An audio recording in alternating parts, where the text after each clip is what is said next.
অন্তর্বর্তী সরকারের প্রধান উপদেষ্টা প্রফেসর ডক্টর মোহাম্মদ ইউনূসের রেখে যাওয়া পথেই হাঁটছেন প্রধানমন্ত্রী তারেক রহমান। হাসিনা সরকারের পতনের পর বাংলাদেশে কোরবানির পশুর বাজারে বড় পরিবর্তন আনে অন্তর্বর্তী সরকার।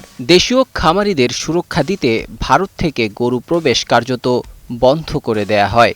এবারও সেই অবস্থানেই অনড় রয়েছে বাংলাদেশ সরকার। মৎস্য ও প্রাণী সম্পদ মন্ত্রণালয় স্পষ্ট জানিয়েছে, কোরবানি উপলক্ষে ভারত থেকে কোনো গরু বাংলাদেশে প্রবেশ করতে দেয়া হবে না।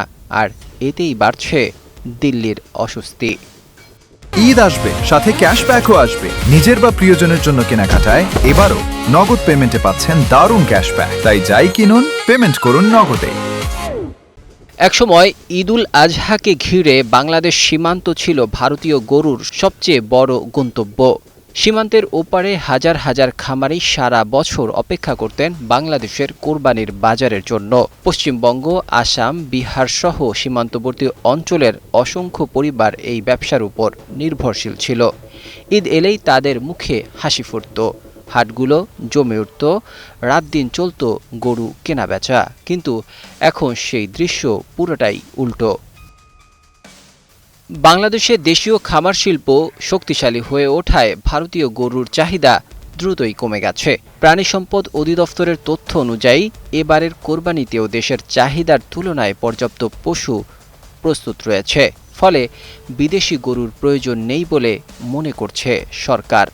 আর এই সিদ্ধান্তের সবচেয়ে বড় ধাক্কা লেগেছে ভারতের সীমান্তবর্তী খামারিদের ওপর। অনেক খামারি ঋণ করে গরু পালন করছিলেন বাংলাদেশে বিক্রির আশায়, কিন্তু গরু আমদানি বন্ধ থাকায় এখন তারা বড় সংকটে পড়েছেন। অনেক এলাকায় গরুর দাম পড়ে গেছে, ক্রেতা নেই, খামারে বাড়ছে খাবারের খরচ। কেউ কেউ বাধ্য হয়ে লোকসানে গরু বিক্রি করছেন। ভারতের কিছু গণমাধ্যমে উঠে এসেছে, সীমান্ত এলাকায় বহু ছোট খামারি এখন হতাশায় দিন কাটাচ্ছেন। যেসব পরিবার বছরের বড় আয় করত বাংলাদেশমুখী এই বাজার থেকে, তাদের অনেকেই এখন আর্থিক অনিশ্চয়তায় পড়েছেন। স্থানীয় বাজারে অতিরিক্ত গরু থাকায় দাম কমে গেছে ভয়াবহ আকারে। বিশ্লেষকদের মতে বাংলাদেশের এই নীতি শুধু অর্থনৈতিক নয়, এটি একটি কৌশলগত বার্তাও। দেশ এখন স্থানীয় উৎপাদনকে অগ্রাধিকার দিচ্ছে এবং কোরবানির বাজারে আত্মনির্ভরতা ধরে রাখতে চাইছে। আর সেই পরিবর্তনের চাপ এখন স্পষ্টভাবে অনুভূত হচ্ছে দিল্লিতে। Desk report, 21 television.